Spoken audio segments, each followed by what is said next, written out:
Shalom, senang sekali kami bertemu kembali dengan Anda bersama kami di Kingdom of God Community Church Surabaya. Kali ini di program Berbagi Cerita Hidup. Gimana kabar Anda sekalian? Kami berharap Anda sekalian dalam keadaan yang sehat dan tetap bersukacita menjalani yang dianugerahkan Tuhan.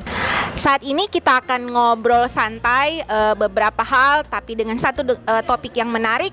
Dan bersama dengan saya saat ini ada dua orang yang jadi narasumber buat kita semua. Dan untuk itu sekalian aja saya perkenalkan ya dengan dua orang yang sudah hadir bersama dengan saya saat ini. Yang pertama adalah, silakan Bu. Halo, shalom. Perkenalkan, nama saya Gina Deborah. Saya adalah seorang istri dan ibu dari 2 orang anak. Oke, saya juga sama. Sudah ibu rumah tangga, punya suami 1 dan 1 orang anak. Masih mau nambah. Namanya siapa? Oh iya ya, nama saya hampir lupa ya, maaf.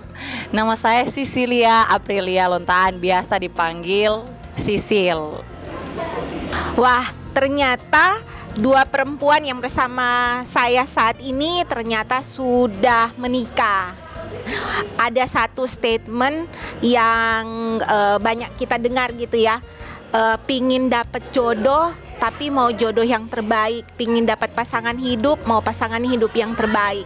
Nah, gimana caranya supaya bisa dapat pasangan hidup atau jodoh yang terbaik? Karena ada yang bilang nih, banyak yang terpanggil yang pingin mendekati kita, tapi sedikit loh yang kita pilih. Bener nggak? Nah, kita pingin dengar dari versi 2 wanita cantik yang sudah hadir bersama dengan saya saat ini. Yang pertama saya pingin tanya dulu ke Bu Gina, gimana caranya dapat jodoh, dapat pasangan hidup yang sekarang ini bersama dengan Bu Gina. Kemudian nanti dilanjutkan dengan Bu Sisil, oke? Ya, yang pertama silakan. Oke, kalau pertanyaan kayak gini pasti anak muda sudah menanti-nanti nih kalau pertanyaan yang mencari jodoh, apalagi yang menyangkut jodoh dari Tuhan. Nah, pastinya kalau menurut pengalaman saya, yang pertama adalah benar-benar jodoh itu kan masalah krusial ya Bu ya. Jadi kalau kita salah pilih jodoh, kita akan merasakan bagaimana hidup seperti di neraka. Kalau kita salah pilih jodoh, kita akan seperti menyesal seumur hidup. Jadi kalau bagi saya, masalah memilih jodoh adalah sangat-sangat penting dan sangat-sangat krusial. Oleh sebab itu, saya akan berbagi dulu dari kisah saya. Nah, mudah-mudahan suami saya nanti pas dengar sabar, tenang saja. Ini saya cerita untuk bukan untuk apa adanya aja, saya cerita. Jadi memang ceritanya seperti ini. Ketika saya mau memilih jodoh, waktu itu saya memang lagi putus cinta, Bu. Lagi putus cinta sama seseorang. Dan istilahnya kan patah hati kalau seorang cewek ya pasti nangis semalam lah. Dan di titik saya putus cinta itu, saya benar-benar tanya dari Tuhan, Tuhan, kalau memang Tuhan mau saya punya jodoh, saya mau bukan karena jodoh atas dasar kehendak saya. Istilahnya gini, oh karena saya lihat dia ganteng baru saya pengen jadi jodoh saya. Kalau saya lihat dia kaya baru saya pengen dia jadi jodoh saya. Jadi kriteria saya buang. Saya memilih berdoa seperti itu, Tuhan, kalau memang Tuhan mau saya kasih jodoh, ya kasih saya jodoh. Saya percaya dalam 2 atau 3 menit Tuhan bisa kirim. Saya doa gitu kan, ya sudah, amin, amin. Di titik saya lagi putus cinta, barusan putus cinta. Nah, tiba-tiba ada seorang yang sekarang jadi suami saya. Dia inbox waktu itu di sosial media Facebook. Dia inbox, dia tanya, kamu kenapa Gina gitu. Saya memang pernah ketemu tapi hanya 1-2 kali dengan orang ini. Dan akhirnya dia minta nomor telepon saya kaget loh. Saya kan baru minta jodoh, saya bilang gitu kan. Akhirnya masuk di inbox saya dan minta nomor handphone. Akhirnya dia telepon dengan tujuan mendoakan saya supaya saya dapat jodoh. Nah, saya semakin bertanya-tanya. Saya tadi barusan doa loh, minta tentang jodoh. Kok ada satu orang mau telepon saya menanyakan apakah kamu baik-baik saja, dan dia mendoakan persis, katanya gini, Tuhan, saya berdoa untuk Gina biar dapat jodoh yang terbaik. Nah, jantung saya makin mau copot kan. Sepanjang minggu itu saya kayak diteror orang ini. Istilahnya bukan dia meneror saya untuk mau bunuh, tembak dan lain-lain, bukan di negatif, tapi saya kayak seperti mimpi, didatangi di mimpi. Saya lihat orang ini, saya makan, saya lihat wajah orang ini. Saya istilahnya kayak lagu aku mau makan koi. Jadi selalu terngiang. Saya makin bertanya-tanya kan, kok bisa gini ya. Ternyata doa itu powerful, Bu. Doa yang apa adanya, doa yang istilahnya nggak dibuat-buat. Doa di titik terendah saya pengen jodoh, saya bilang ke Tuhan. Nah, di titik itulah saya merasakan ini sudah nggak benar, ini pasti dari Tuhan. Kan kalau sepanjang minggu saya mimpi tentang dia, nah ini berarti kan sudah tanda-tanda. Padahal jujur aja kriteria saya tentang pasangan hidup jauh berbeda, berbanding terbalik dengan yang Tuhan kasih. Saya langsung bilang gini, Tuhan kalau bisa jangan deh kalau orang ini. Saya nggak mau karena sangat jauh beda dari kriteria saya. Namanya kita kan cewek, gimana sih, daging toh, pasti punya kriteria A sampai Z sudah ditulis. Nah, kalau yang jodoh dari Tuhan menurut pengalaman saya adalah mungkin tidak sesuai kriteria kita, tetapi kalau memang itu sesuai kriteria Tuhan, itu pasti terbaik. Jadi seiring berjalannya waktu saya belajar, oh ternyata kehendak saya, apa yang saya pengen tentang jodoh saya. Sekarang kan sudah 4 tahun ya berumah tangga. Seiring berjalannya waktu saya lihat ternyata Tuhan tidak salah pilih. Jadi yang pertama itu saya mau bagikan, kita benar-benar harus menggumuli. Karena kalau kita salah pilih jodoh, mengenai jodoh, ya istilahnya ya sudah kita jalan, tetapi mungkin Tuhan tidak terlalu ambil alih ya. Tapi kalau memang benar-benar dari awal kita menggumuli Tuhan, saya pengen jodoh dari Tuhan. Nah, jadi Tuhan ambil alih nih segala sesuatu. Tetapi memang harga yang harus kita bayar adalah kehendak kita, keinginan kita mungkin akan kita matikan, kita gantikan dengan keinginan Tuhan. Itu sih menurut pengalaman saya, yang saya belajar dari hidup saya itu. Jodoh harus benar-benar minta Tuhan, tanya Tuhan.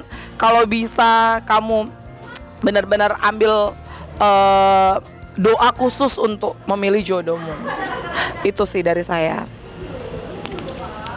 Ya, sebenarnya tidak jauh beda juga sih pengalaman kita, karena otomatis setiap anak-anak muda itu waktu sebelum kita menikah kan punya banyak pengalaman ya, yang pahit, yang manis, banyak pengalaman. Tapi kalau mau diceritain pasti waktu ini nggak bakalan cukup. Tapi seperti poin-poin yang dibagikan oleh Ibu Gina tadi, memang kalau menemukan pasangan hidup itu kita memang benar-benar harus minta dari Tuhan.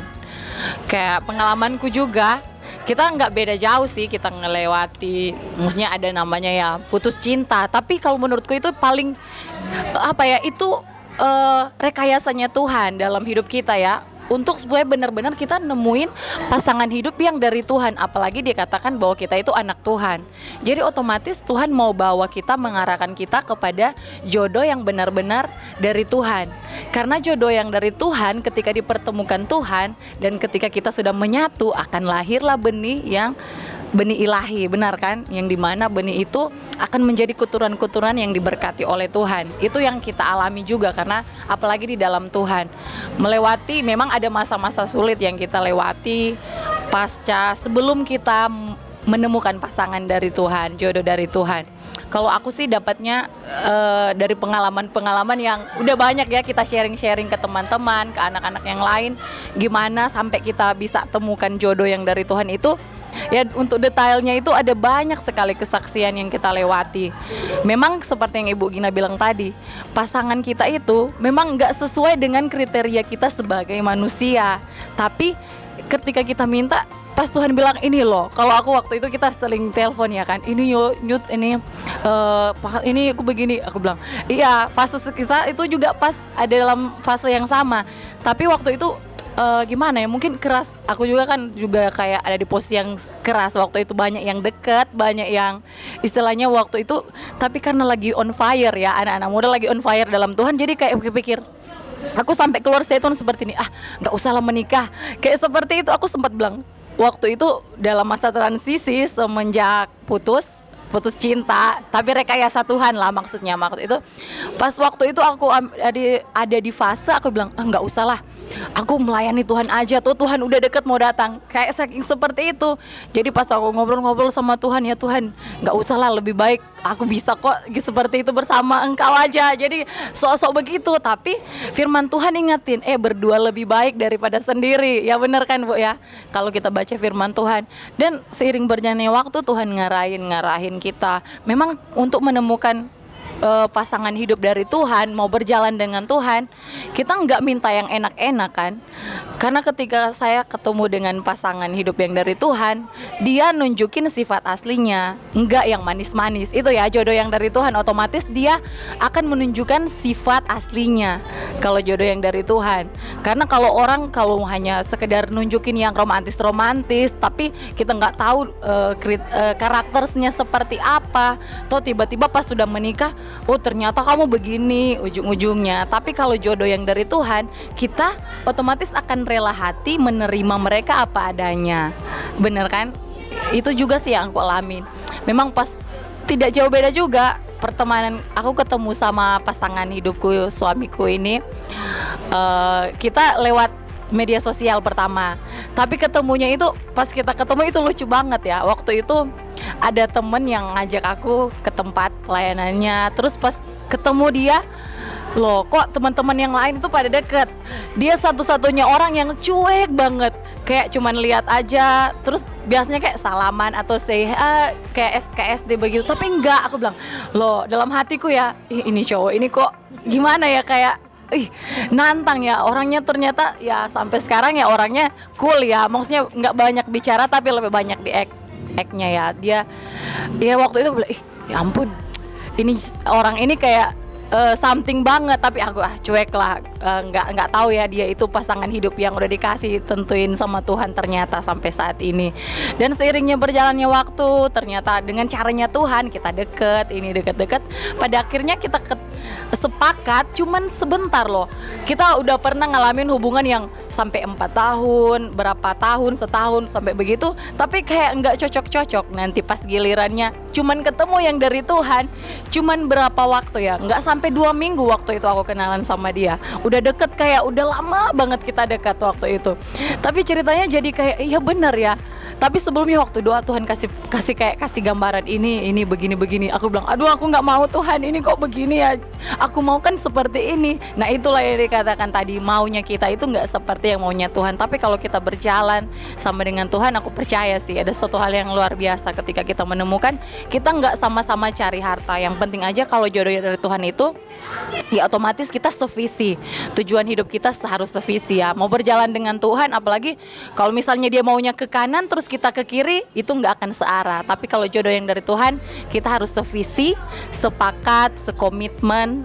Dan otomatis itu nggak mudah ya untuk dicocokin. Karena setelah kita menikah harus dicocokin, mau berjalan bersama-sama. Banyaklah pengalaman seperti itu. Tadi kita sudah mendengar ya pengalaman dari 2 wanita cantik yang bersama dengan saya, cerita bagaimana caranya mereka akhirnya mendapatkan jodoh dari Tuhan. Yang pertama adalah memang harus minta, dalam doa tuh harus minta sama Tuhan. Terus yang kedua, ternyata cara kita mendapatkan jodoh dari Tuhan itu adalah kita bisa saja mendapatkan jodoh yang tidak sesuai dengan kriteria kita gitu. Nah yang ketiga, kita minta kepada Tuhan dan akhirnya nanti bisa saja jodoh yang diberikan kepada kita adalah jodoh yang sehati, yang bisa berkomitmen, sevisi bersama, berkomitmen bersama. Seperti itu yang sudah diceritakan oleh Bu Gina sama Bu Sisil. Gimana caranya mereka mendapatkan jodoh dari Tuhan dan pengalaman mereka akhirnya menemukan jodoh dari Tuhan. Nah, yang seru nih adalah lanjutannya. Menemukannya kok kelihatan jadi lebih gampang, karena ternyata banyak yang bilang dapat jodoh di media sosial itu jangan terlalu percaya. Bisa saja menemukan yang tidak asli. Tapi ternyata dengan cerita dari Bu Gina dan Bu Sisil dapat tuh dari media sosial. Nah, gimana nih cerita selanjutnya? Yuk kita dengarkan ya. Saya langsung saja dulu, tadi kan Bu Gina, sekarang saya ke Bu Sisil aja dulu ya. Cerita gimana merasakan pengalaman setelah menjalani jodoh dari Tuhan. Yuk. Oke, benar ya Bu ya. Kalau banyak juga kayak media sosial, memang banyak orang yang nggak percaya tentang media sosial.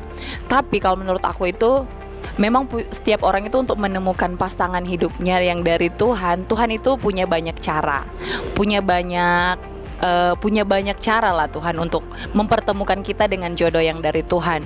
Memang kita nggak bisa selami dengan cara pikir kita. Mungkin ada orang yang sama sekali belum kenal, lalu mereka saling ketemu lewat sosial media. Tapi kalau pengalamanku sih udah lihat dulu kan orangnya, udah ketemu sekali lah orangnya, baru kita ketemu di sosial media. Karena waktu itu juga aku waktunya nggak memungkinkan untuk kita sering ketemu, dan media sosial satu-satunya alat untuk kita komunikasi, mengenal satu dengan yang lain. Dan kalau kita pintar-pintar juga sih memanfaatkan media sosial, maksudnya dengan hikmat kita nggak memberhalakan media sosial, tapi memanfaatkan media sosial itu juga ada baiknya. Asalkan media sosial itu nggak bisa membawa kita untuk jauh lah dari Tuhan. Apalagi anak-anak Tuhan ya, yang menemukan pasangan hidupnya dari dalam Tuhan. Nah waktu itu sih aku ketemunya, kita chatting, telepon doa bareng ya otomatis. Sebelum kita masuk dalam pembicaraan yang serius, suamiku itu sempat ngerasain kok sesuatu yang beda. Itu kita ketemunya pas kita di media sosial. Sebelum kita sharing itu kita doa, kita ambil komitmen untuk puasa bareng. Tapi waktu itu posisinya kita belum jadian. Tapi kok ada hal-hal seperti itu, kalau orang mau bilang ya terlalu kayak rohani banget. Tapi memang begitu. Kalau apalagi kita yang memang benar-benar serius ya, udah jadi anak Tuhan, udah punya prinsip dalam Tuhan, komitmen untuk mengikut Tuhan sepenuhnya, kita harus punya apa dengan Tuhan. Kita harus punya komitmen dan prinsip dalam Tuhan. Jadi waktu itu aku sama suamiku yang sekarang, kita ketemu lewat media sosial, kita telepon, chatting, doa bareng, kita ambil komitmen, ada banyak hal yang kita sharing-sharing, dan kita temukan di situ kita bertemu, visi kita bertemu, dan lama-kelamaan lewat media sosial itu kita akhirnya ketemu, udah sering ketemu, dan kita bicara, ngobrol untuk serius. Waktu itu kita setahun, dalam setahun itu kita hanya 2 minggu sekali bisa ketemu. Jadi kalau mau dihitung ya hanya beberapa kali kita ketemu. Pas waktu setelah selesai setahun, kita komitmen untuk langsung menikah. Waktu itu dia nggak nanya aku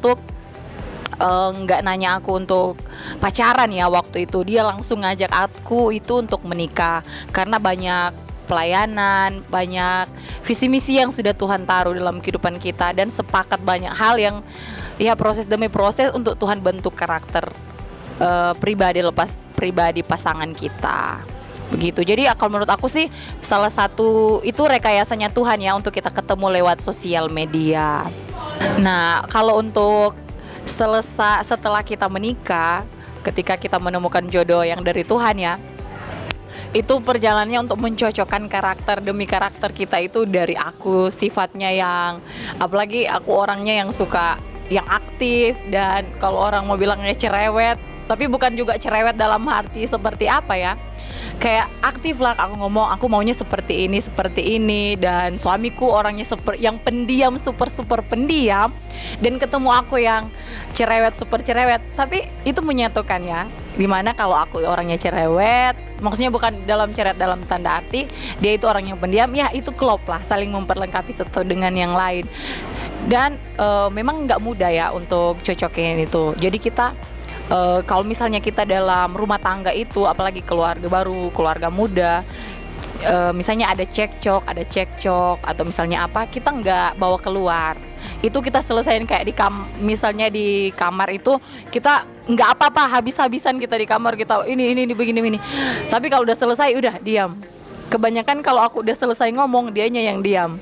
Pokoknya aku ngomong tak ini kok harusnya seperti ini, karena kan kita masih kayak mencocokkan karakter kita ketika kita masuk rumah tangga baru. Jadi waktu itu cek yang begini. Akhirnya pada waktu itu cara penyelesaiannya kita, kalau aku diamin, aku udah selesai ngomong, aku diam, dia juga udah diam. Tapi lama kelamaan kalau udah dia lihat aku udah tenang, baru dia bilang seharusnya kamu seperti ini, seharusnya kamu seperti ini. Nah waktu itu pun aku banyak belajar dari dia, karena usia kita juga terpaut 7 tahun ya. Dia lebih dewasa umurnya dari aku. Jadi kayak dia udah kalau menghadapi perempuan ternyata seperti ini. Dia lebih tenang. Dan aku yang kayak berapi-api, berkuar-kuar, akhirnya kayak langsung disiram air. Ya Tuhan, ternyata dia seperti ini orangnya. Jadi kayak akhirnya dari masalah itu kita kayak aku belajar, ternyata jadi kelepek-kelepek. Aduh, ternyata suamiku seperti ini orangnya. Kalau jodoh yang dari Tuhan seperti itu. Ada statement yang berkata kalau yang tadi yang Ibu Gina bilang, kalau kita menikah dengan pasangan yang tepat dari Tuhan itu surga kedua. Tapi kalau menikah dengan pasangan yang tidak tepat, yang bukan dari Tuhan, itu katanya neraka kedua yang kita rasakan dalam hubungan rumah tangga. Jadi setelah kita menikah, ya salah satu yang pengalamanku itu yang aku dapat, ya kita tenang, kita belajar untuk tenang di keluarga. Tapi itu jadi konsumsi pribadi kita juga. Kalau misalnya udah berkeluarga, janganlah kayak masalah kita terus kita udah curhat-curhat ke orang lain. Aku masalah ini kok pasanganku, aduh ternyata nggak boleh ya seperti itu. Kalau menurut aku, pengalaman aku, kita yang krusial apalagi misalnya suamiku begini, kalau cuman kayak cerita suamiku itu pendiam banget, itu sih nggak masalah. Tapi kalau untuk masalah pribadi kita terus misalnya itu piring di rumah dipecahin, nggak usah lah kita ceritain. Itu yang pengalamanku. Tapi so far sih suamiku orangnya dia tenang, dia itu orang yang baik, yang ngajarin aku itu banyak hal. Jadi kalau pasangan dari Tuhan itu pasti dia akan membawa kita itu lebih dekat dengan Tuhan. Itu aja. Terima kasih. Oke, kalau bicara pengalaman setelah menemukan, tadi kan proses menemukan, sekarang proses menjalani. Nah, rasanya pasti nano-nano. Ada asam, manis, garam sana. Pokoknya semua dilalui dengan proses. Karena hubungan juga nggak harus instan. Sekalipun itu jodoh dari Tuhan, tetap kita akan melewati proses demi proses, pencocokan karakter dan lain-lain. Tetapi kalau dari saya, pengalamannya, saya dan suami itu sangat-sangat jauh berbeda, kayak bumi dan langit. Jadi karakternya, secara karakter, secara budaya, secara kebiasaan, apalagi secara ego kita ya masih sangat-sangat tinggi, masih sangat selfish dan lain-lain. Tetapi saya selalu hadapkan ke Tuhan kalau ada apa-apa di dalam hubungan kami. Karena kan yang seperti saya bilang tadi, awal itu menentukan. Kita memulai dengan Tuhan. Jadi bagi saya gini, saya punya prinsip, setiap kali ada apa-apa sama hubungan saya dengan suami, saya akan berpikir seperti ini, bahwa jodoh itu kan adalah inisiatif Tuhan ya. Jodoh itu inisiatif Tuhan, bukan inisiatif saya, bukan inisiatif suami saya. Waktu Adam dikasih Tuhan jodoh, Adam itu lagi tidur. Artinya bukan karena usaha Adam, tetapi karena usaha Tuhan yang mau mengirimkan seorang penolong bagi Adam. Nah, bagi saya ketika kami ada salah satu kayak di tengah jalan ada kerikil-kerikil yang harus kami hadapi, di situ saya selalu bilang, Tuhan, ini loh jodoh yang dari Tuhan. Ini loh Tuhan, Engkau yang tanggung jawab ego kami, segala macam karakter yang tidak baik. Tolonglah bagaimana caranya supaya semakin hari ya semakin belajar lebih baik. Itu aja sih dari saya. Oke, jadi ternyata ya ketika kita menemukan jodoh dari Tuhan dan kemudian menjalani hubungan bersama dengan jodoh yang Tuhan berikan, tidak semudah cerita di telenovela, tidak seindah cerita di Hollywood, tidak seindah juga cerita di drama Korea, gitu ya. Nah, tadi sudah diceritakan bagaimana menjalani hubungan bersama dengan jodoh dari Tuhan. Nah, kita pingin tahu nih, pastikan yang namanya hidup ya, namanya hidup itu ada masa yang tidak hanya masa senang, masa kita bergembira, tapi juga ada masa sulit. Nah, yuk kita dengarkan satu pesan dari masing-masing dari narasumber kita, gimana caranya menjalani masa-masa sulit bersama dengan pasangan hidup yang Tuhan berikan kepada kita.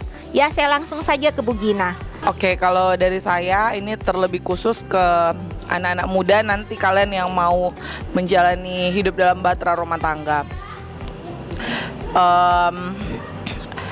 Hubungan suami istri sudah bukan lagi berdasarkan perasaan. Jadi ketika menjalani hubungan suami istri akan ada yang namanya kita berantem, berkelahi. Nanti perasaan cinta, percayalah, itu akan hilang. Tiba-tiba dari yang kita lihat dia kayak Lee Min Ho, kok kita lihat dia kayak singa yang mau mengaum. Jadi saya belajar ternyata ketika kita menjalani bahtera rumah tangga, nanti yang terpenting bukanlah perasaan, tetapi adalah komitmen. Komitmen berbicara adalah ketika perasaan kita, cinta itu pun hilang, kita tetap harus berdiri dalam komitmen, yaitu tidak boleh ada kata perceraian atau berkata enggak, sudah pisah aja. Nah, itu nggak boleh. Karena apa? Karena hubungan suami istri sudah selama-lamanya engkau dipersatukan, hanya maut yang memisahkan. Bagi saya yang melewati masa sulit seperti kita melewati masa bahagia, ya lewati bersama. Mau ada uang, mau tidak ada uang, tetap kita suami istri. Mau sakit atau sehat, ya tetap kita saling mengisi gitu loh. Jadi apapun yang terjadi, pasangan kita tetap yang terbaik. Masa sulit ada hanya sementara, itu bukan selamanya. Percayalah, kalau kalian benar-benar dua orang yang sepakat hidup sungguh-sungguh sama Tuhan ya. Saya belajar dari hidup saya dengan suami saya, awal 2 tahun pertama itu rumah tangga kayak kapal perang. Kayak kapal perang, yang satu ego dengan dirinya, yang satu fokus dengan handphonenya, yang satu fokus dengan hobinya. Jadi semua pada egois. Tetapi menjalani masa selanjutnya dalam tahun-tahun pernikahan, kami belajar untuk lebih introspeksi diri. Kayaknya kita nggak bisa kalau gini terus. Bagaimana caranya juga, salah satunya yang kami selalu lakukan adalah quality time antara suami dan istri. Kadang kami tinggalkan anak kami bukan karena kami tidak sayang, cuman sementara aja, mama papa mau pacaran dulu. Nah, itu ternyata sangat-sangat membantu hubungan untuk kembali cinta itu terus dipupuk. Karena kata orang, rumput tetangga lebih hijau. Padahal kalau kita punya rumput ya dirawat sendiri.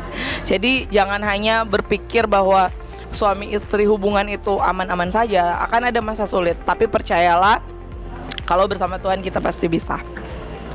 Oke, kalau dari aku sih untuk lewati masa-masa sulit kita dalam berumah tangga, apalagi rumah tangga yang baru ya, khususnya untuk anak-anak muda, ketahuilah bahwa ketika kamu mengambil keputusan untuk menikah, kamu harus kuat. Itu tipsnya. Kuat di dalam Tuhan, apalagi anak-anak Tuhan harus kuat di dalam Tuhan. Dan kalau menghadapi sesuatu, usahakan untuk tenang, karena firman Tuhan bilang kalau kita tenang, kita bisa berdoa. Jadi untuk menyelesaikan masalah atau mengatasi masa-masa sulit dalam keluarga kita kuat. Setiap komitmen kita dalam Tuhan, prinsip kita dalam Tuhan harus kuat. Dan ingat bahwa kita itu adalah garam dan terang dunia. Jadi otomatis kita harus punya komitmen dan prinsip yang teguh di dalam Tuhan. Seperti pokoknya segala sesuatu itu landasi dengan kebenaran firman Tuhan, supaya tidak akan goyah. Itu saja sih. Nah, kita tadi sudah mendengar dan menerima juga pesan dari Bu Gina dan Bu Sisil ya, bagaimana caranya kita menjalani hubungan bersama dengan jodoh yang Tuhan berikan kepada kita. Tapi ada satu hal yang menarik yang tiba-tiba saya jadi pertanyaan di benak saya. Kan katanya tadi kita harus bisa menemukan jodoh dari Tuhan gitu ya. Nah, setelah kita menjalani jodoh dari Tuhan, ada yang kemudian pada akhirnya memutuskan untuk bercerai. Setelah ditanya kenapa bisa bercerai, oh karena jodoh saya dengan dia hanya sampai sini. Nah, yuk kita dengar pesan dan tanggapan dari Bu Gina dan Bu Sisil tentang hal ini. Nah, ini pertanyaan yang sangat menarik ya. Kebetulan saya adalah seorang ibu gembala. saya juga pelayanan keluar, jadi banyak kali saya konseling orang, apalagi keluarga muda. Banyak ibu-ibu yang konseling saya, dan ternyata di luar sana banyak pernikahan yang mereka memulai dengan Tuhan, tetapi di tengah jalan mereka mengakhiri sendiri. Banyak juga yang menyerah dengan rumah tangganya. Kenapa? Ya itu tadi, karena mereka merasa bahwa jodohnya cuma sampai di situ aja. Bagi saya itu istilah orang yang tidak kenal Tuhan ya. Istilah orang yang hidupnya dia tidak pernah mengenal siapa Tuhan itu. Jadi sekalipun Anda Kristen, saya tegaskan di sini aja, kalau Anda bilang jodoh Anda cuma sampai 5 tahun atau 10 tahun dan Anda memilih untuk bercerai, bagi saya itu sangat-sangat menentang apa yang Tuhan mau. Karena dari awal Tuhan sudah bilang Tuhan itu membenci perceraian. Kenapa banyak orang bisa menyerah? Ya itu tadi Bu, karena salah satunya adalah ego kita sendiri. Padahal dalam hubungan terkadang cuma butuh kata maaf. Terkadang sekalipun kita benar, cuman butuh kita merendahkan hati, merendahkan diri untuk memposisikan bahwa kita ini salah. Habis itu masalahnya sudah selesai. Kita akan menjalani lagi hubungan dengan pasangan yang sudah Tuhan tetapkan. Makanya podcast ini sangat-sangat penting ya, untuk membahas hal-hal seperti ini bagi orang-orang yang sudah mau menyerah dengan mungkin suamimu yang kasar, yang tidak pengertian, yang selama ini mungkin banyak menuntut. Saya mau kasih tahu bahwa apapun yang terjadi, bertahanlah. Bertahan sampai di titik benar-benar engkau akan merasakan pertolongan Tuhan. Bagi saya, jangan pernah menyerah dengan apapun yang Tuhan sudah taruh di hidupmu. Tidak kebetulan. Mungkin juga Tuhan lagi memproses kita. Kan kita tidak pernah tahu karakter kita yang buruk memang harus dihadapkan dengan pasangan mungkin yang seperti itu. Oleh sebab itu, kalau saya sih sangat-sangat menentang sih hal itu. Jangan pernah, apalagi yang sudah terucap. Banyak pernikahan yang mereka sebenarnya hanya hal-hal kecil, tapi sangat menggampangkan berkata bahwa ya sudah, cerai saja, ya sudah, kita pisah saja, toh kita sudah nggak cocok. Banyak loh, dan itu orang Kristen loh, yang notabene kalau di Kristen sekali untuk seumur hidup. Tetapi masih banyak juga yang bilang ya itu jodoh saya cuman sebatas berapa tahun. Nah, kalau bisa tolong dengan sangat, Anda yang perlu untuk konseling, hubungi kami. Di channel ini bertujuan untuk menolong siapapun yang sedang bermasalah dalam hubungan. Anda bisa komen di bawah di YouTube ini untuk kami membantu Anda menemukan solusi. Mungkin hari ini engkau gak bisa cerita ke orang terdekatmu, tapi kami membuka diri untuk menolong siapapun Anda yang mau punya niat atau sudah ada di titik terendah sampai engkau memutuskan untuk bercerai. Itu aja, Tuhan berkati. Ya, kalau dari aku juga sih, pastinya kalau orang-orang Kristen itu sudah tahu yang pastinya apa yang telah dipersatukan Allah itu otomatis nggak boleh diceraikan oleh manusia. Karena waktu kita masuk dalam tahap pernikahan itu, kita udah mengeluarkan di janji nikah itu untuk untuk hidup sampai maut memisahkan. Itu otomatis artinya ya baik dalam suka, baik dalam duka, kita akan melewati semuanya itu. Kita harus lewati. Dan ada banyak kok kesaksian orang-orang yang bertahan dalam pernikahan mereka. Karena ya pengalamanku juga sih, karena kita juga kita sering juga ada masalah-masalah yang kita dengar, ada orang yang sharing tentang masalah kehidupan mereka berkeluarga. Kristen, kebanyakan Kristen juga. Tapi pada akhirnya sampai udah umur berapa, karena misalnya kebanyakan si ibu-ibu ya, mereka yang lebih kuat imannya. Jadi ketika menghadapi suami yang misalnya pemabuk, kasar, tapi mereka kuat bertahan, mereka tetap bertahan. Pada akhirnya mereka melihat perubahan demi perubahan yang dialami oleh suami mereka. Nah, jadi kalau menurut aku itu sangat menentang untuk mau berkata, apalagi orang Kristen itu untuk cerai, apalagi terus cerai nikah lagi, wah itu sangat fatal banget. Tapi kalau untuk orang-orang Kristen, yang pastinya kita pegang prinsip firman Tuhan aja. Kalau apa yang sudah dipersatukan Allah tidak boleh diceraikan manusia, baik laki-laki atau perempuan itu sendiri. Itu sih dari aku. Seru ya obrolan kita, bahwa penting untuk kita peka dengan rencana Tuhan atas hidup kita, termasuk kita harus peka siapa yang jadi jodoh kita, ya. Nah, seru banget obrolan kita, dan tanpa terasa waktu kita lumayan lama obrolan kita ya, Bu Gina dan Bu Sisil, sampai makanan hampir habis loh, ya.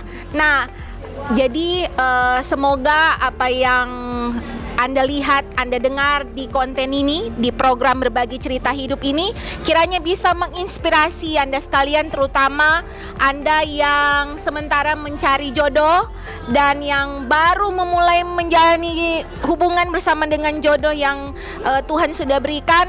Tetaplah semangat ya, dan ingat yang tadi sudah disampaikan, apa yang sudah dipersatukan Tuhan tidak boleh diceraikan oleh manusia. Nah, yang terakhir kami ingin ingatkan, jikalau ternyata ada Bapak Ibu sekalian atau teman-teman yang pingin konseling, pingin juga didoakan, nah hubungi link di bawah ini ya. Silakan hubungi kami siap membantu Anda, mendoakan Anda, berbagi cerita dengan Anda. Dan dengan demikian berakhir sudah sesi obrolan kita bertiga ya saat ini. Tuhan Yesus memberkati kita semua. Bye.